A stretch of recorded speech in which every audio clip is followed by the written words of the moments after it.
இந்த லேடி அவங்க பொண்ணோட கல்யாண ஆல்பத்தில் இவங்க ஃபோட்டோ எதுவுமே நல்லா இல்லைன்னு சொல்லி வெறுப்பாயே உட்காந்துக்கிட்டு இருக்காங்க. ஒரு நாள் அவங்க வீட்லேயே ஒரு பழைய கேமரா கிடைக்குது. அதை எடுத்துகிட்டு போய் பக்கத்து வீட்டு குட்டி பண்ணுக்கிட்டே இது ஒர்க் ஆகுதான்னு கேட்டால் அது ஒர்க் ஆகல, நானே உங்களை ஃபோட்டோ எடுக்கிறேன்னு சொல்லி கேமராவிலேயே நிறையா ஃபோட்டோ எடுத்து காட்டுறா. இதை பார்த்து வேலைக்காரியும் ஏன் இந்த மாதிரி ஃபோட்டோ எடுத்துகிட்டு இருக்கீங்கன்னு கேட்குறாங்க.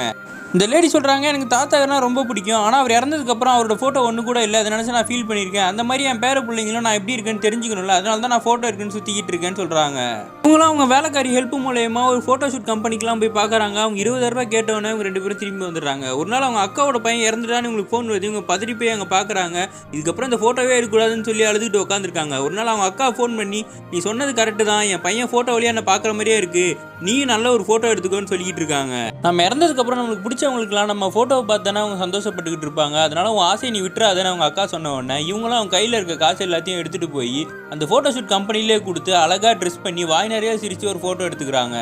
ஆனால் அவங்க இறந்ததுக்கப்புறம் இந்த ஃபோட்டோவை அவங்க வீட்டில் மாட்டி வச்சிருக்காங்க. அவங்க புருஷனும் அவங்க பொண்ணும் அதை பார்த்துட்டு, இந்த ஃபோட்டோவில் இருக்கிறது நம்ம அம்மா மாதிரியே இல்லை, வித்தியாசமாக இருக்குன்னு சொல்லிடுறாங்க. என்னதான் நம்ம அழகாக ஃபோட்டோ எடுத்தாலும் இந்த மனுஷங்க ஒரு நாள் குறை சொல்லிட்டு தான் இருக்க போகிறாங்க.